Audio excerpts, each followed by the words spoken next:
Jai Gurudev, and thank you for joining us today. Today again we have with us an artillery expert and an officer of the Vedic Sansthan.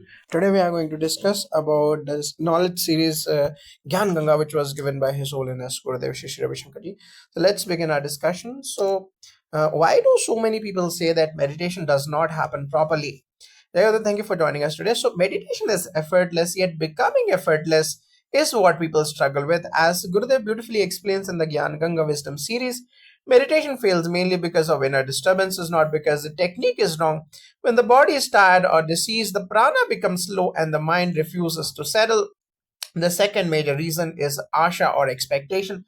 We sit with the desire that something special must happen, and expectation tightens the mind. Similarly, nirasha or hopelessness also sabotages meditation because the mind becomes heavy. Then comes fear, memories, anxiety, and unprocessed emotions which bubble up as soon as one sits quietly. People interpret these natural resurfacing tendencies as failure, whereas they are actually signs of purification.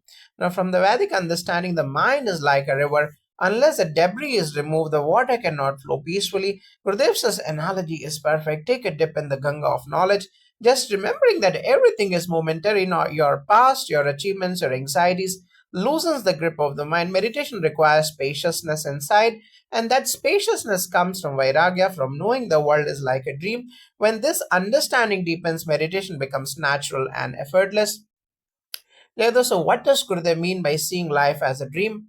The Gurudev's guidance is very practical. When he says, see the entire past and present as a dream, he is inviting us into a radical shift of perception. When you contemplate that every moment that has passed, your joys, sorrows, exams, promotions, breakups, is nothing but a dream-like memory, a kind of movie.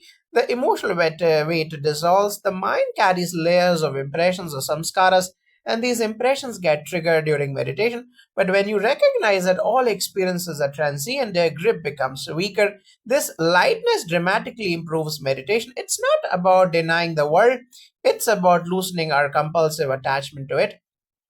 Now, the Upanishads say, Swapnatvat Anityam idam sarvam. Everything is as fleeting as a dream. Gurudev brings this ancient teaching into simple language. When you wrap all your worries, desires, fears, and regrets into one bundle and mentally throw it away, the mind becomes empty. This emptiness is the natural doorway to meditation. In the Vedic tradition, this understanding is considered the first purification, the mana shuddhi. Once the mind stops clinging to the past, inner silence becomes effortless. Now, how does restlessness or body level agitation affect the meditation? The restlessness is one of the biggest obstacles. Many report that when they sit for meditation, the body becomes uneasy, the legs move, the shoulders tighten, or there is a strange discomfort that cannot be explained. Gurudev calls this restlessness of the prana.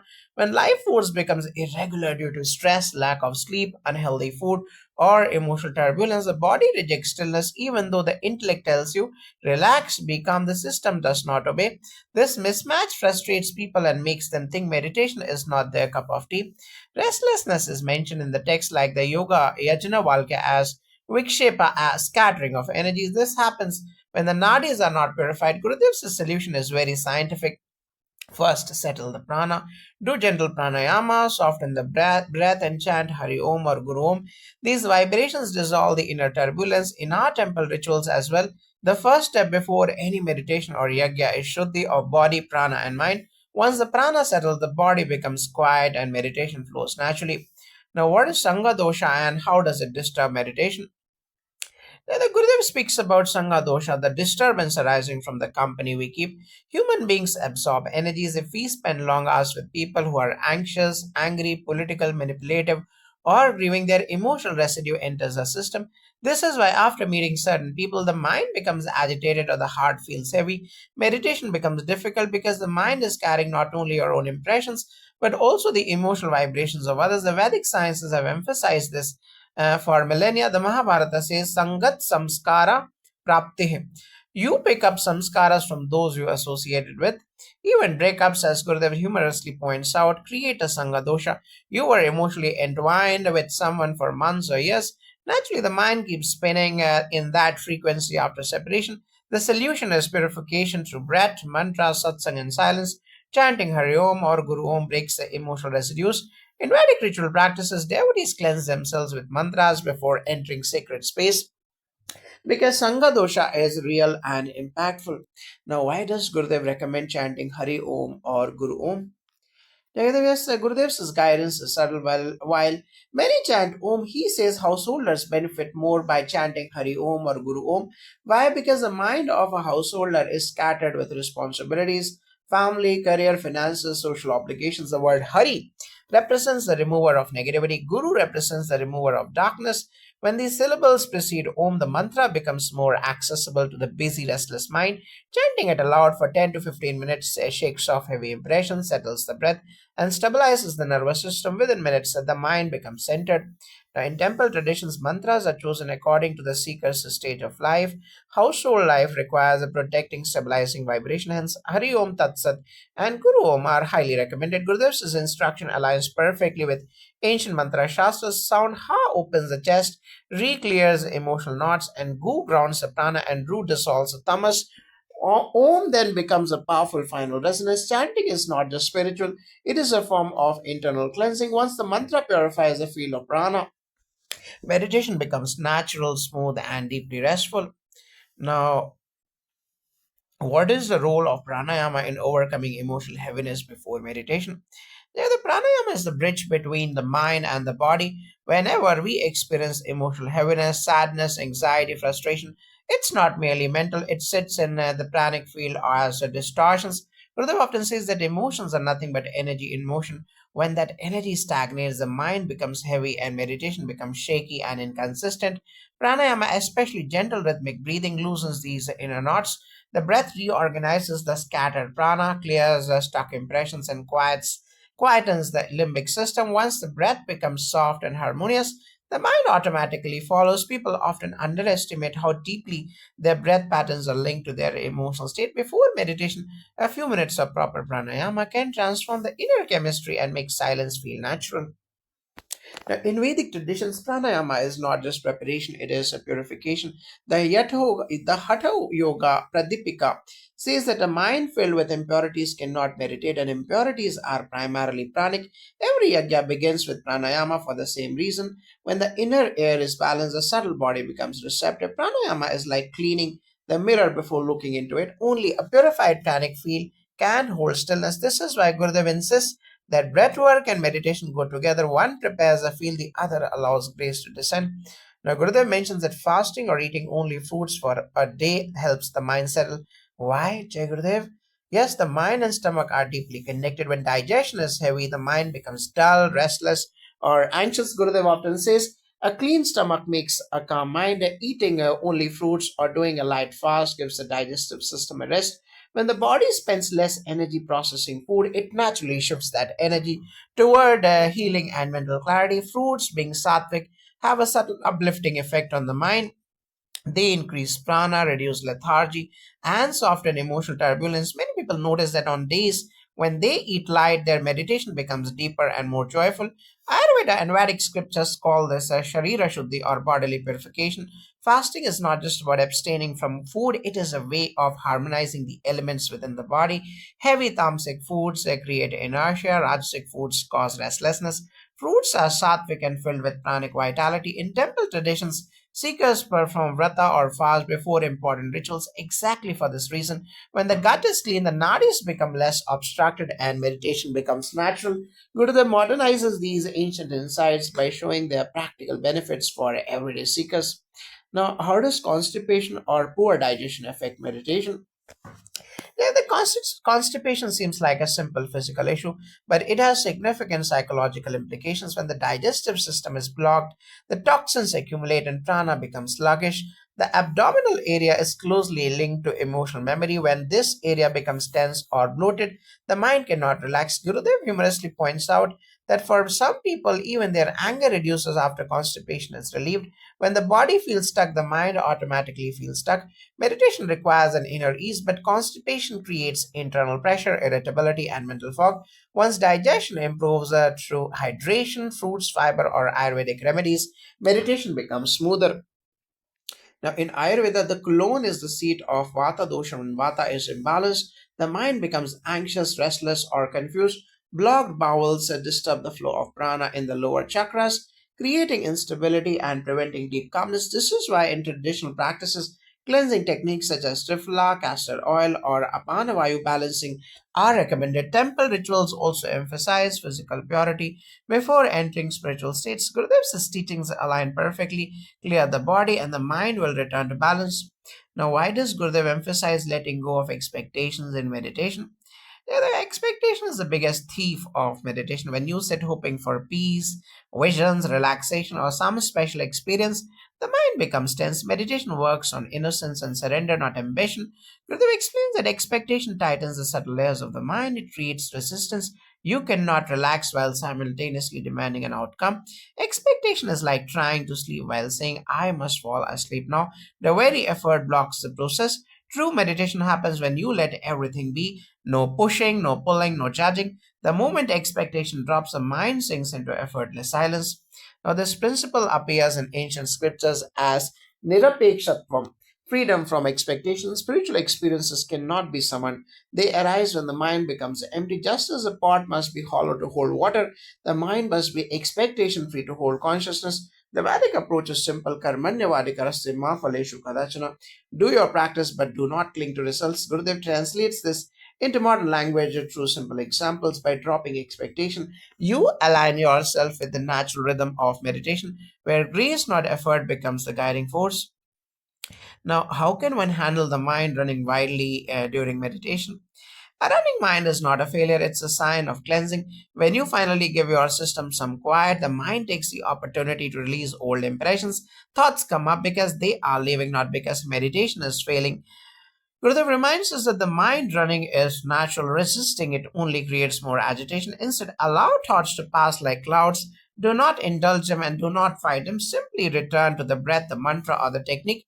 Over time, the intensity reduces and moments of deep silence emerge effortlessly.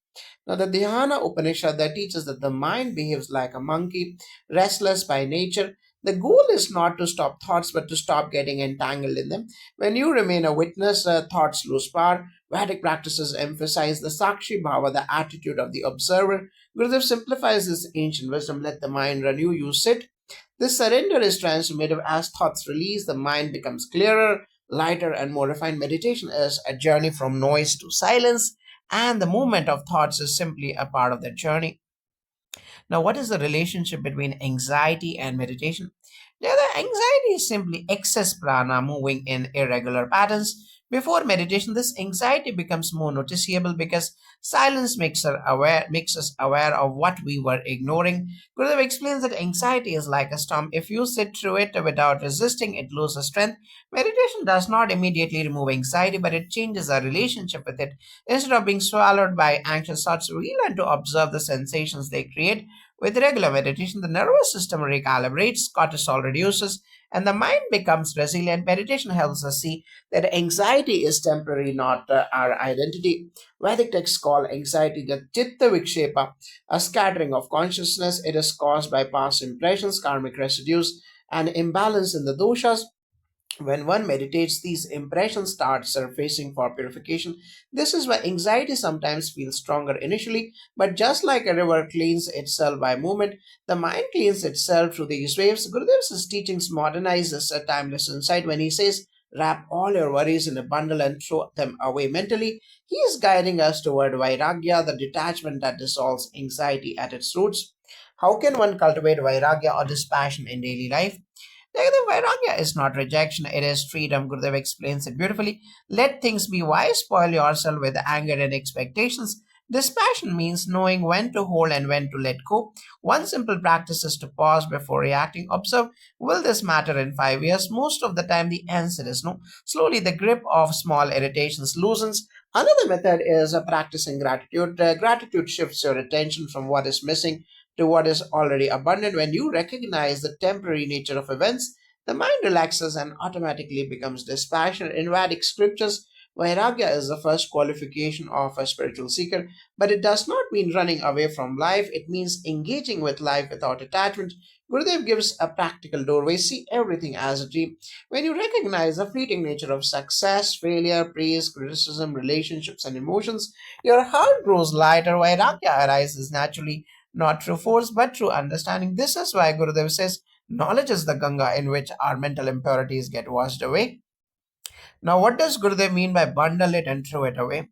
Jagadav, yes, this metaphor is powerful. He is referring to the mental practice of wrapping all worries, anxieties, regrets, and expectations into one imaginary bundle and mentally discarding it. This symbolic act shifts the mind from entanglement to clarity. When you visualize throwing away your entire baggage, the mind experiences a sense of spaciousness.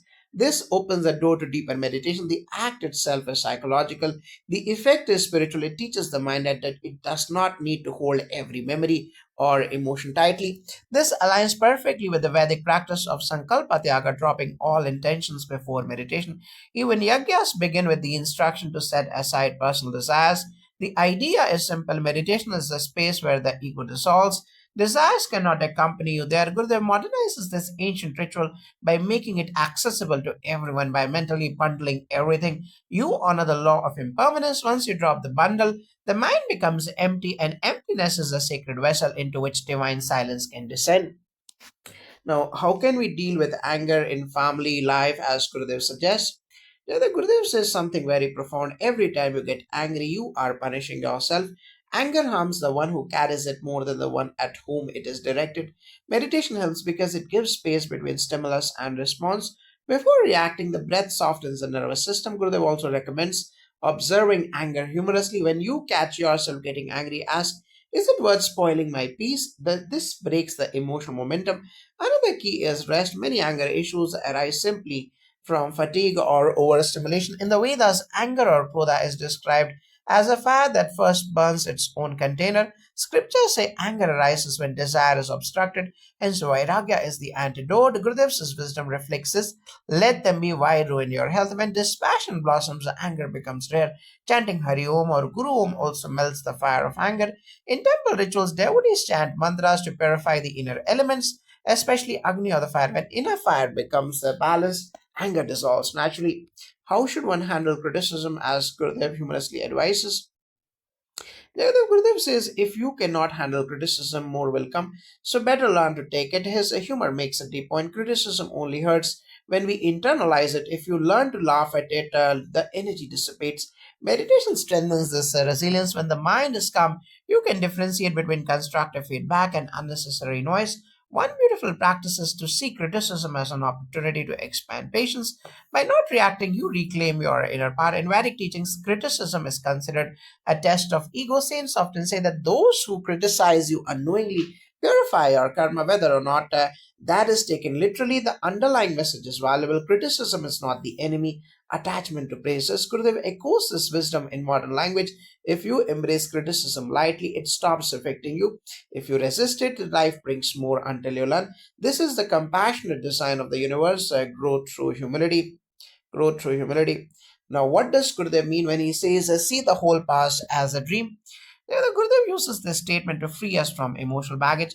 When you look back at our lives, the joys, the successes, the fights, the heartbreaks, they all feel like dream. At the time, everything felt intense and permanent, but with distance, we realize it all passed. Gurudev wants us to bring that same clarity to the present moment. When you see the past as a dream, the grip of regrets and guilt loosens, the mind becomes lighter, and meditation deepens. This perspective helps break the cycle of repetitive thinking. It teaches us that clinging to memories is unnecessary because life is constantly moving. Meditation becomes natural once we stop dragging the past into the present. Now, this idea is rooted in Vedanta. The world is described as Maya, not illusion in the sense of falsehood, but transient and ever changing, just as dreams vanish when we wake up. When you wake up, past events vanish when awareness dawns. The scriptures encourage seeing life as a series of passing scenes. Gurudev gives this ancient truth in simple, relatable language. When you see the past as a dream, you gain freedom from emotional bondage. This is essential for meditation because only an unburdened mind can slip into silence. Now, why does the mind cling to worry even when logically we know it is unnecessary? Jagata, because worry is a habit, not a thought. The mind becomes addicted to certain emotional patterns like worrying, complaining, or anticipating problems. Even when you logically know there is nothing to worry about, the habitual brew pulls you back. Gurudev says, This happens because hope and fear both grip the mind. If you expect something, you worry about its outcome. If you fear something, you worry about its possibility. Meditation breaks the cycle by giving the mind a taste of freedom. Once the mind experiences deep silence, it brings and begins releasing the habit of worry, but it takes time and compassion. In Vedic psychology, worry is a manifestation of rajas, the restless quality of nature. When rajas dominates, the mind constantly projects possible futures. Gurudev's teachings remind us that worry has never solved a problem. Instead, it drains prana. The scriptures advise Shraddha, the faith and surrender, as antidotes to worry. When you trust a larger intelligence guiding life, the need to control every detail reduces. Gurudev brings us alive by saying, bundle it and throw it away. This mental ritual weakens the habit of worry over time. Now, what is a Sangha dosha and how does it affect meditation? Now, the Gurudev explains that the company we keep profoundly influences the mind. The Sangha dosha means the disturbance caused by certain interactions or associations. If you spend too much time with stressed, angry, negative, or manipulative people, their energy affects your pranic field. This makes meditation restless. Sometimes you sit for meditation but feel uneasy without knowing why. That is often the residue of interactions from earlier in the day. Awareness and regular cleansing through pranayama help dissolve it. The mind regains its natural calm. This principle is ancient. The Bhagavad Gita and Yoga Vasistha repeatedly emphasize that association shapes consciousness. Yatha raja tatha praja. The people mirror the company they keep. Gurudev modernizes this with relatable examples, meeting politicians, going through a breakup, or absorbing emotional turbulence from someone close. These interactions disturb the pranic flow and create heaviness in meditation. Chanting Hari Om, doing alternate nostril breathing, or performing simple cleansing rituals cleanses the subtle body. Sangha dosha dissolves when their inner light becomes stronger than external influence. Now, why does Gurudev recommend chanting Hari Om or Guru Om instead of only Om for householders? The Gurudev explains that the pure Om is very powerful and abstract for householders who handle relationships, responsibilities, emotions, and worldly duties. The mind needs a gentler anchor. Hari Om carries devotion, softness, and comfort, while Guru Om carries grace, guidance, and warmth. These vibrations soothe the emotional turbulence and settle the mind faster. Chanting them creates a heart based connection that helps melt stress. Gurudev says even 10 to 15 rounds of chanting can shift your inner state dramatically. It's a simple yet but transformative practice. In Vedic traditions, mantra selection depends on one's stage of life. Sannyasis meditate on nirguna, the formless vibrations like Om, while householders benefit from saguna with attributes vibrations like Hari Om. These mantras invoke divine protection and remove obstacles in the pranic field. Guru Om is especially powerful because the Guru principle is the remover of inner darkness. Chanting it aligns our subtle body with the lineage of wisdom. Gurudev's advice is fully aligned with the classical mantra shastra. Now, how does chanting help settle the mind before meditation? There, the chanting works on three levels: the breath, sound, and emotion. The rhythmic repetition slows the breath, which calms the nervous system. The vibration of the mantra harmonizes the brain waves, making the mind steady. And the devotional quality of chanting melts emotional heaviness. Gurudev often says that chanting is like tuning an instrument before playing. You cannot play music on an untuned instrument. Similarly, meditation becomes effortless when the mind is tuned through chanting. In Vedic rituals, chanting is the primary method of purifying space, both external and internal. The mantra creates a vibrational field that removes disturbances from the nadis. This is why priests chant before performing any puja or homa. By chanting before meditation, you are performing a subtle purification ritual. Once the pranic field is harmonized, the mind easily slips into silence. Gurudev's guidance reflects thousands of years of Vedic understanding made accessible to modern seekers. Now, many people experience emotional heaviness during meditation. Old memories, guilt, or buried sadness are suddenly rising. How does the Gyan Ganga wisdom explain this cleansing process? Yeah, the Gurudev says that meditation is not only a technique to calm the mind but also a purification mechanism. When the mind becomes quiet, suppressed impressions like vasanas, samskaras float up like bubbles in still water. Emotional heaviness is not a sign of failure, it's a sign that deep cleaning has begun. Gyan Ganga reminds us that when pure water flows continuously, it loosens mud settle at the bottom. Similarly, The grace of the Guru and the discipline of sadhana loosen old burdens. In art of living courses, participants often cry without reason. This is emotion leaving the system. Sky breath, Sehat Samadhi meditation, and silence courses. The advanced courses accelerate this inner decluttering. The officer from the Vedic Dhamma Sansthan usually says that scriptures call this the Mal Prakshalam, the remover of inner impurities. The Kapila, Patanjali, and Vedvyasa all mention that suffering stored in the psyche is released through stillness. So instead of fearing it, one should sit with trust, breathe, and let the river carry it away. The mind becomes lighter, softer, and more innocent afterward. Now, Gurudev emphasizes that hope and despair only often oscillate rapidly in seekers. Why does this pendulum swing occur, and how can seekers stabilize themselves? The hope and despair form two waves of the same mind. The Gyan Ganga explains that the mind is inherently unsteady, the Chanchala, swinging between optimism and pessimism based on prana levels. When prana is high, we feel invincible. When prana drops, the world looks dark. The Art of Living teachers adds that this oscillation reduces with regularity in breathwork, devotion, and seva. Serving others removes the excessive self centeredness, the root cause of despair. Gurudev says, when attention is on yourself, you shrink. When attention is on seva, you expand. Also, despair comes when we forget the larger intelligence running life. Hope stabilizes when we surrender results to the divine. It said in Gita, Dukkeshwandviga Manata Sukheshu Vigata Spraha.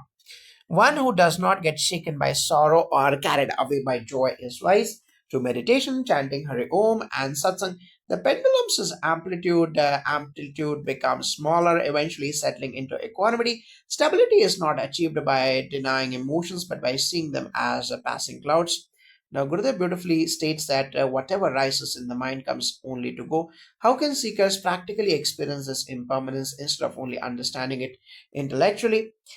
Intellectually understanding impermanence changes nothing. Experientially witnessing it changes everything. During the Gyan Ganga sessions, Gurudev guides seekers into deep stillness where thoughts are observed without involvement. In that moment, we see that each thought, anger, fear, craving arises, stays for a moment, and dissolves. This direct observation breaks identification. Practically, the sky breath and Sahat Samadhi meditation create the inner space where thoughts are seen as movements in consciousness, not as truths. The Vedic Dhammasasthan says that the scriptures call this the Sakshi Bhava, the witness state. In Yoga Vasistha, Rama is told that thoughts are like ripples on the ocean and self is the ocean. When a seeker watches these ripples without judgment, their power diminishes. Emotion loses its grip, craving loses its urgency. Through consistent practice, this becomes a lived experience, not a philosophical statement. Over time, seekers feel, I am not the wave, I am the water. This is liberation, that is liberation from moment to moment. Now, many devotees struggle with the inner restlessness even after attending courses. Gurudev mentions this as natural in the beginning. Why does restlessness increase when one sits for meditation? The restlessness increases during meditation is a powerful sign that the system is resetting. Imagine a glass of muddy water. When shaken, the mud rises. Similarly, when one tries to sit quietly after years of mental turbulence, dormant restlessness comes to the surface. The Art of Living says and explains that the Gurudev calls it the pranic shobha, the pranic agitation releasing as the breath becomes deeper and the mind becomes subtle. Accumulated nervous stress begins to evaporate. This feels uncomfortable initially but soon stabilizes. Art of Living sky breath improves the prana flow, preventing stagnation. With consistent practice, restlessness transforms into peace. It says that this stage is mentioned in the Patanjali Yoga Sutras as Vyuttana samskaras, old impressions rising in the mind. Instead of fighting them, one must allow the Guru's grace to do its work. Even saints like Kabir and Ramana Maharshi mention this pre-silence turbulence. With patience, restlessness becomes clarity, and clarity becomes bliss. Gurudev often reminds seekers that the Guru is like a river, ever flowing, ever cleansing. How does this metaphor of a flowing water explain the transformative power of grace? Gurudev, grace is not an abstract idea, it is an active force.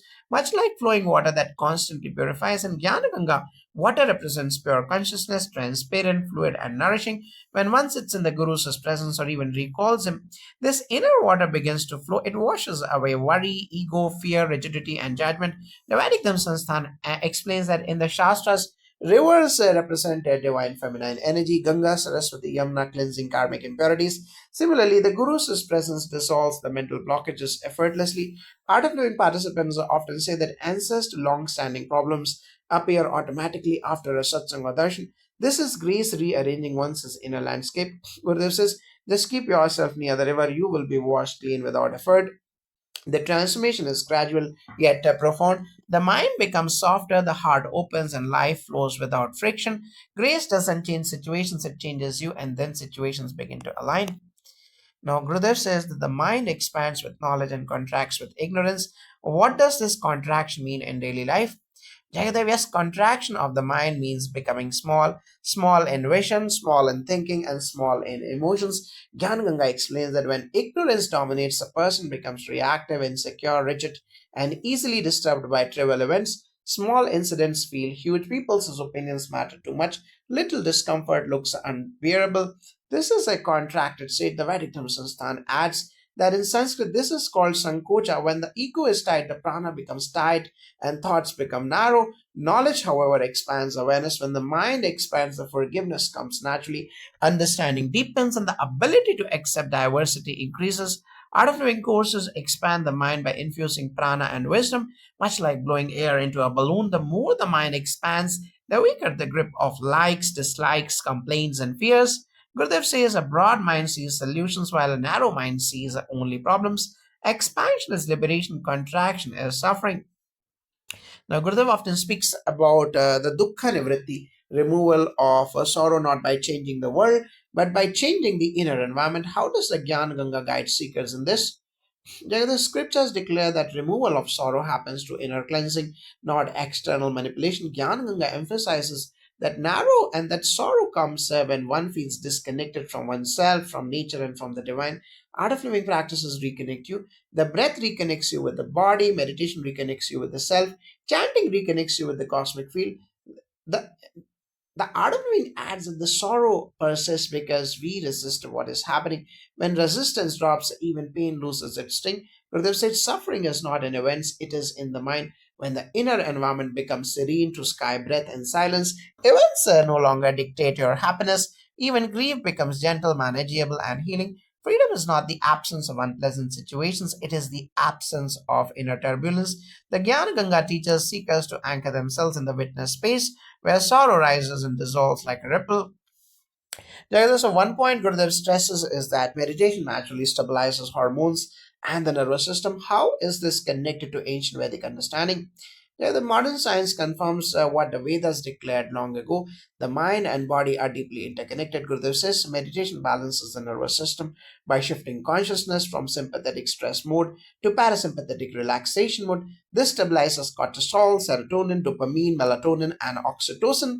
The Vedic themselves and adds that Ayurveda calls it the Tridosha Samyata, balancing of Vata, Pitta, and Kapha. When prana is harmonious, hormones align automatically. Ancient texts like the Upanishads mention that the breath is the bridge between matter and consciousness. So when breath becomes rhythmic in sky breath, the endocrine system naturally synchronizes. The Gyan Ganga emphasizes that meditation is not escapism, it is a biological and spiritual reset. That is why seekers feel lighter, sleep better, and react less after a few sessions. It is not imagination, it is biochemistry shifting toward balance. Body, mind, and prana begin to dance in harmony.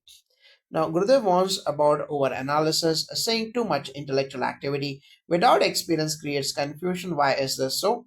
Gurudev, over-analysis traps the mind in endless loops. Jnana Ganga explains that the intellect is powerful but limited. It cannot penetrate the subtle layers of existence, which only silence can reveal. Overthinking divides the mind, meditation unites it.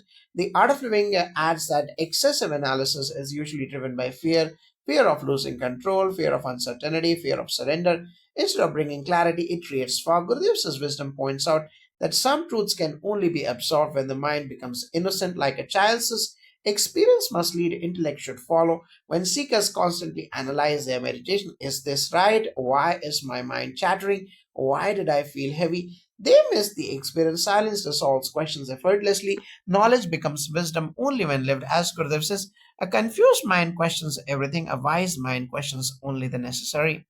Now, Gurudev says the mind is like water. If it is shaken, it becomes muddy. If still, it becomes clear. How can seekers cultivate this clarity in everyday situations? The clarity is not an occasional experience, it is a muscle that must be trained daily. Gurudev compares the mind to water because water naturally settles when left undisturbed. That the same applies to the mind through sky breath, Nadi Shodhan Pranayama, and meditation. Inner agitation quietness and clarity arises. The Vedic Dharma Sansthan adds and explains that Patanjali calls this clarity the prasadana, a state where the mind is as clear as a lake reflecting the sky. Practically, seekers must pause during the day, take deep breaths, and allow emotions to settle before reacting. Clarity emerges in stillness, not in argument or impulsiveness. Chanting Hari Om immediately shifts prana and brings mental cooling. Gurudev says a clear mind perceives reality accurately, while a disturbed mind misinterprets everything. Clarity is not gifted, it is cultivated. When the mind becomes still, intuition sharpens, decisions improve, and relationships blossom. So Gurudev says that the past is a dream, the future is a dream, only the present is real. How does the Gyan Ganga help people shift into the present moment? Most people intellectually know the importance of living in the present, yet emotionally they remain trapped in memories and imaginations. Gyan Ganga brings a practical method to step out of this trance. Gurudev uses the metaphor of seeing life as a dream, not to deny its value, but to loosen the grip of attachment. When the past is seen as a dream, the guilt, the regret, and the resentment fade. When the future is seen as a dream, the anxiety drops. The Vedic Dhammasansthan explains that this aligns with the Mandukya Upanishad, which says waking, dreaming, and deep sleep are all states passing through consciousness.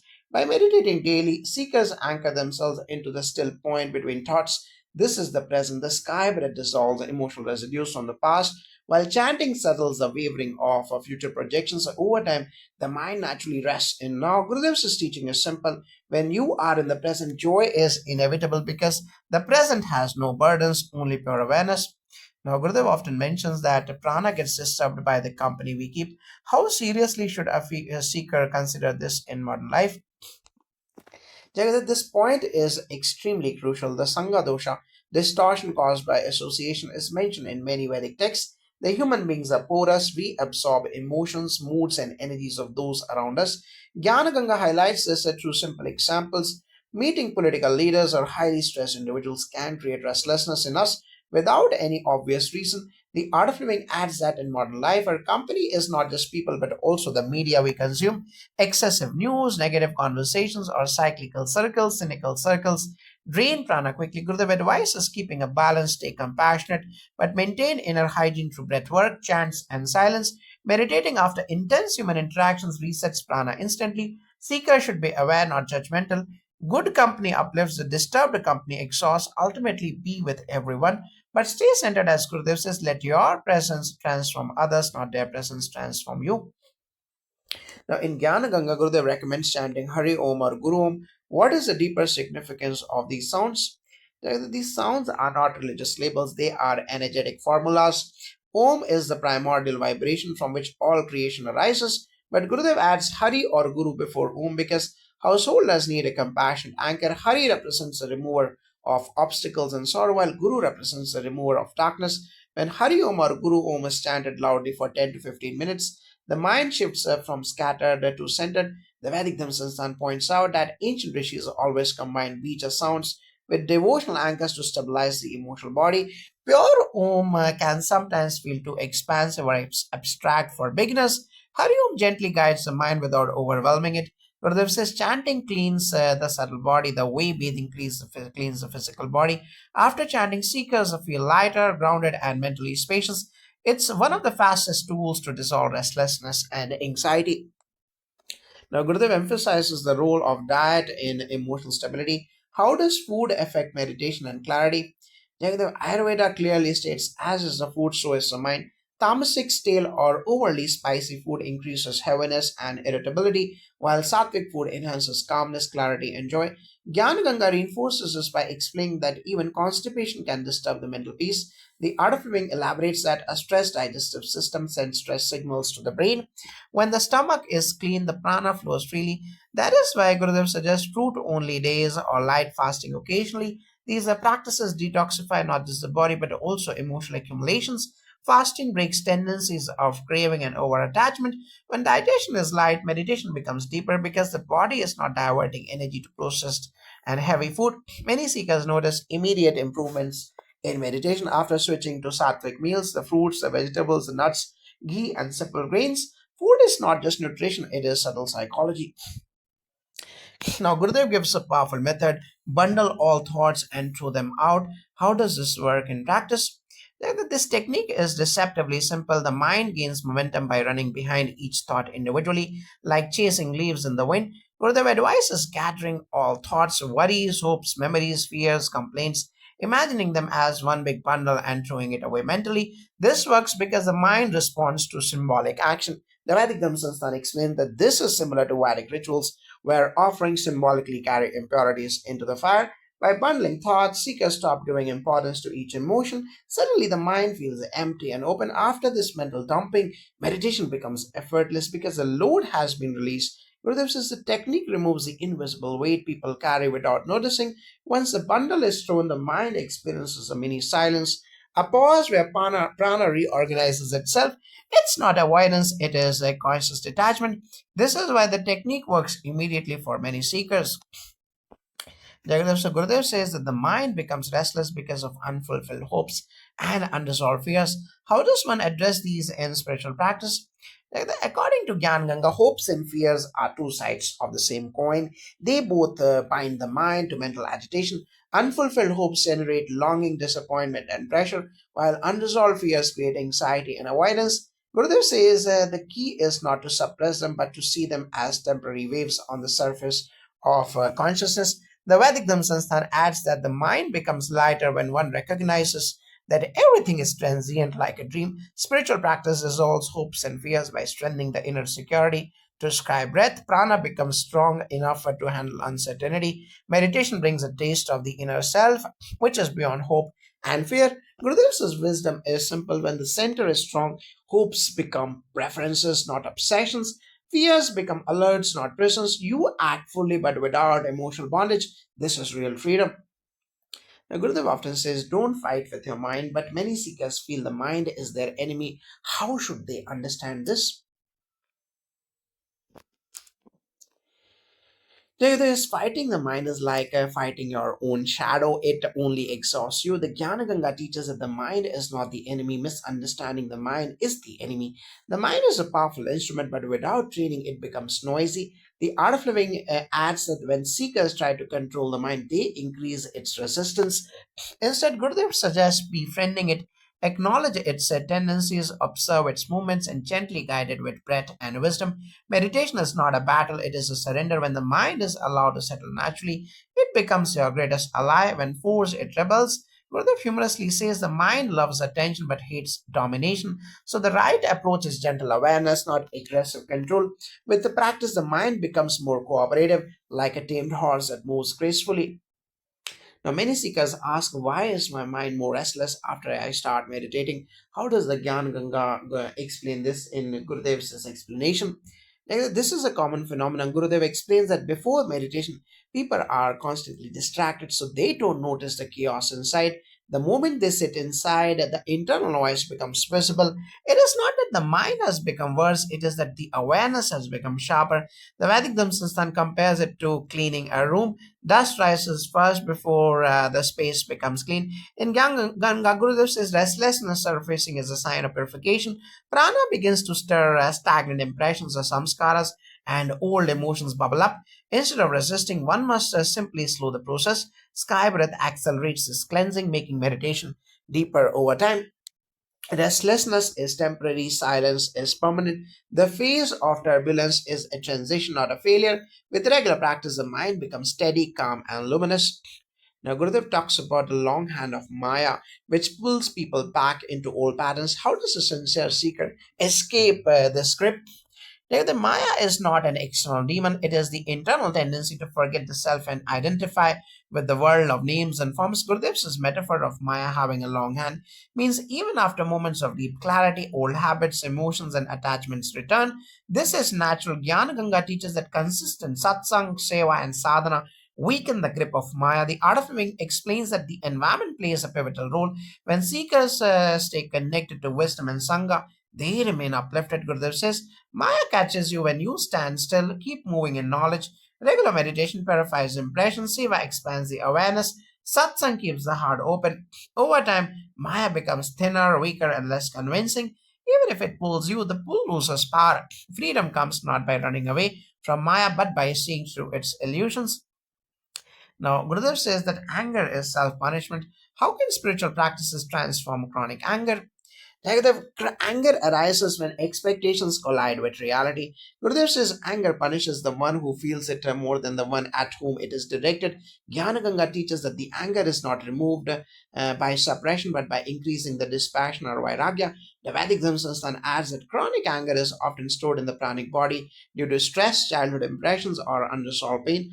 Breathwork releases this stored heat. The sky breath cools the nervous system, and chanting stabilizes the emotional field. When prana becomes smooth, the anger automatically reduces. Gurudev advises looking at the impermanence of life and everything is transient. What is the point of reacting so intensely? Wisdom melts anger. Over time, seekers notice that situations that once provoked them no longer trigger strong reactions. Anger transforms into clarity and compassion. That is a real mastery. Now, how does the Gyan Ganga highlight the subtle science of Shraddha and how is this reflected in art of living practices? The art of living says and gently that the Shraddha is not a blind faith but an inner orientation of the heart towards truth. In the Gyan Ganga, Gurudev says that when the seeker approaches knowledge with purity, sincerity, and receptivity, then the words of the rishis enter directly into consciousness rather than staying at the level of intellect. The Art of Living adds that in the Art of Living programs, whether it is the happiness program, Sehat Samadhi meditation, or DS, and the participants are simply asked to come with openness. When Shraddha blossoms, even a simple Sudarshan Kriya session becomes transformative. The officer adds that in the Vedic instances, Parayana traditions such as the Vishnu Sahasranama, the Lalita Sahasranama, or Sundarkand Parayana, the chants are believed to carry the Adhyatma Shakti, which can only be absorbed when the listener has Shraddha. Together, they conclude that Shraddha is not something to be manufactured. It emerges automatically when the seeker experiences inner peace, glimpses silence during meditation, or feels the grace of the Guru. Jnana Ganga thus portrays Shraddha as a living bridge connecting the seeker to the ocean of spiritual knowledge. Now, how does the concept of Guru Kripa appear in the Jnana Ganga, and how does the art of living and Vedic Dhamma Sansthan interpret it today?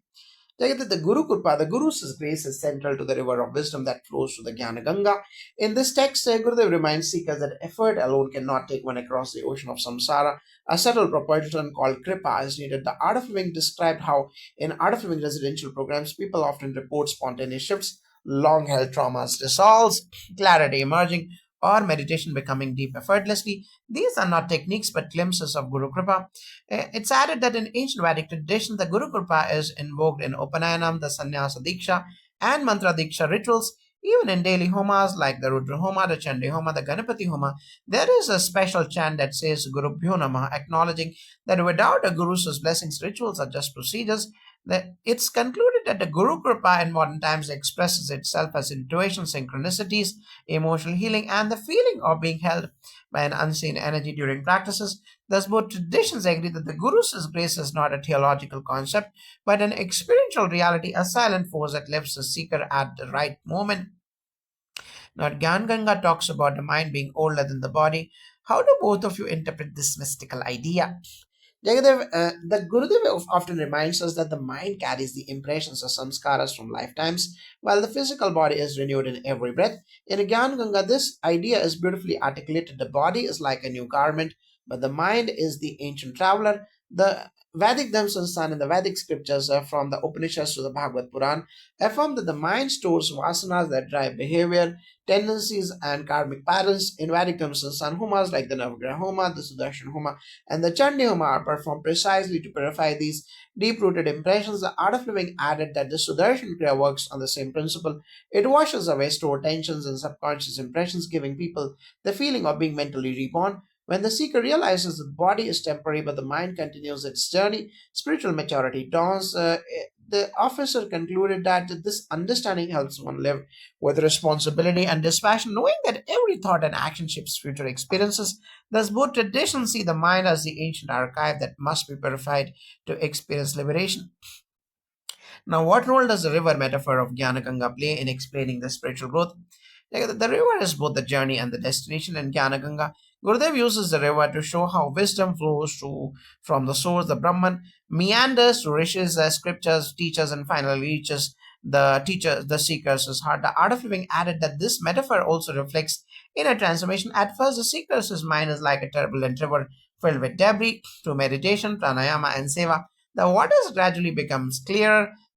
This is compared to the concept of Tirtha, places where the divine touches the world. Rivers like Ganga, Godavari, Narmada, and Yamuna are not just physical streams, but carriers of spiritual vibration. Similarly, when knowledge flows to the Guru, it purifies the inner landscape of the seeker. The Gurudev says that the knowledge must be flowing, not stagnant. Otherwise, it becomes dogma. The river metaphor also teaches surrender, what never resists but finds its way. In the same way, spiritual seeker must become fluid, flexible, and open to guidance. Thus, the Gyan Ganga uses the river not only as imagery but as a living model for spiritual evolution. So both of you often speak of tapas. How is tapas explained in Gyan Ganga, and how do modern seekers practice it? Jagadish, the tapas in Gyan Ganga is not physical hardship but alignment with the highest self. It is the disciplined burning of impurities to awareness. Gurudev says that tapas is the heat generated by consistency, whether in meditation, commitment to truth, or inner integrity. In Vedic tradition, tapas is the foundation of rishiyhood. Rishis like Vishwamitra, Atri, Agastya, and Vasistha attained their divine capacities through tapas.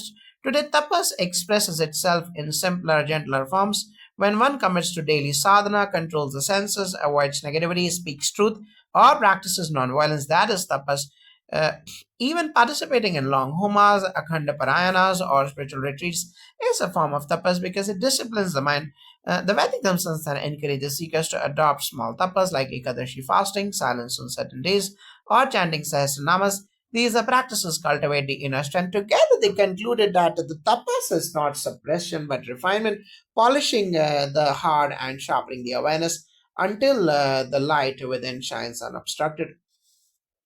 Now, Jagannatha, Jnana Ganga emphasizes surrender. How do both traditions interpret surrender without promoting passivity? The surrender or the Sharanagati is not weakness but the highest intelligence. In the Jnana Ganga, Gurudev explains that surrender is letting go of excessive control, anxiety, and the ego's restless demands. The surrender begins when the seeker realizes that the limits of effort and invites grace into life. However, surrender is not giving up, rather, it is giving the burden to the divine while continuing to act responsibly. Examples from the Vedic tradition include Arjuna surrendered to Krishna but fought the Mahabharata war, Hanuman surrendered to Rama but executed the most courageous missions. Surrender empowers action. The Art of Living says that the participants in the Art of Living courses often report that after surrendering expectations, their work becomes more effortless and efficient. This is because surrender removes mental resistance and frees creativity. Uh, in homas and the pujas, the offerings symbolize surrender, placing ego, desires, and fears and confusions into the sacred fire. Together, they concluded that surrender is the art of acting fully while remaining inwardly relaxed. It is dynamic, not passive, allowing life to unfold with clarity, trust, and centeredness. Now, how does it Ganga approach the topic of karma, and how does the art of living practices help in transforming karmic impressions? Uh, Karma is a residue of action in your consciousness. In Gyan Ganga, karma is explained as both the caution and effect that keeps the jiva bound to the cycle of birth and death. Karma is not punishment but learning.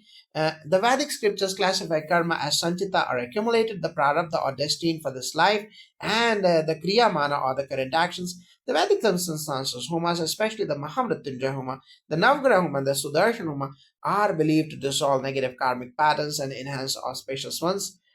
The Sudarshan Kriya is one of the most powerful tools for burning karmic impressions. Many participants feel lighter as the layers of emotional residue are cleared. The selfless service of Seva is considered the most powerful karma transforming practice in the Vedas. When Seva is done with the pure intention, it neutralizes the past impressions. The karma is not destiny but a dynamic flow that can be purified, elevated, and transcended through spiritual disciplines, meditation, devotion, and righteous living. Now, what does Gyan Ganga teach about compassion, and how is compassion cultivated in art of living and Vedic Dhamma traditions? That compassion or the karuna in Vedic tradition is not mere emotion but an expression of wisdom. In Jnana Ganga, Gurudev says that compassion arises naturally when the mind becomes still and the heart expands. The Sudarshan Kriya softens the heart, making compassion spontaneous rather than forced. In Art of Living, compassion is practiced through seva projects, teaching children, helping in disaster relief, supporting rural communities, and caring for the environment. These actions come from a place of inner fullness. In Vedic Dhamma Sansthan, compassion is expressed through feeding programs, Annadana during Humas, taking care of cows, supporting Vedic students, and conducting rituals for the welfare of society. The scriptures say that Daya Dharmasya Moolam. Compassion is the root of Dharma. Gurudev often says compassion is your nature, anger and violence are only distortions. Together, they concluded that compassion is not a moral duty but the natural fragrance of a meditative mind. When the inner river of peace flows, compassion blossoms effortlessly. Now, how does the Jnana Ganga guide seekers to deal with loss, grief, and emotional pain? Gurudev always approaches the grief with immense gentleness in Jnana Ganga. He explains that sorrow is natural but suffering is optional. The Vedic scriptures teach that everything in the material world is bound by impermanence. Understanding this helps the heart loosen its grip. In the Art of Living's Blessings program, guided meditations allow participants to release deeply held grief. So Darshan Kriya also helps break the physiological patterns associated with the emotional pain. And the rituals like the Narayana Bali, Shraddha, and the Mahamrutyunjaya Japa help bring closure for families who have lost loved ones. But beyond rituals, wisdom is essential. Jnana Ganga teaches that grief becomes bearable when one feels connected to the eternal self. The healing comes from a combination of wisdom, community support, meditation, and grace. Pain melts when the seeker feels that they are not alone, when the blessings of the Guru, the strength of the tradition, and the compassion of the Sangha around them like a protective river bank. Finally, what is the overall message of Jnana Ganga for modern seekers, and how do both of your institutions, the Art of Living and Vedic Dhamma Sansthan, carry this legacy forward? Gyan Ganga is an invitation to bathe in the river of the wisdom. The book teaches, and the wisdom from Gurudev teaches that spirituality is not escape but awakening. It guides seekers from turbulence to tranquility, from confusion to clarity. It's added that the essence of Jnana Ganga is simplicity, live with awareness, meditate daily, act responsibly, and serve others, and be also established in the self. The Vedic Dhamma Sansthan maintains the continuity of the ancient tradition through homas, the pujas, the parayanas, the samskaras, and a Vedic education, ensuring that the river of knowledge remains pure. The art of living carries the same wisdom through meditation, programs, the stress relief techniques, the youth leadership initiatives, the environmental projects, and global peace missions led by Gurudev. Together, they concluded that the message of Jnana Ganga is that spiritual wisdom is not for the select few, it is for everyone. When knowledge becomes a living experience and not merely a concept, life becomes joyful, meaningful, and deeply connected to the divine flow. Jnana Ganga is thus both a scripture and a bridge, connecting ancient rishis to present day humanity. Jagradev.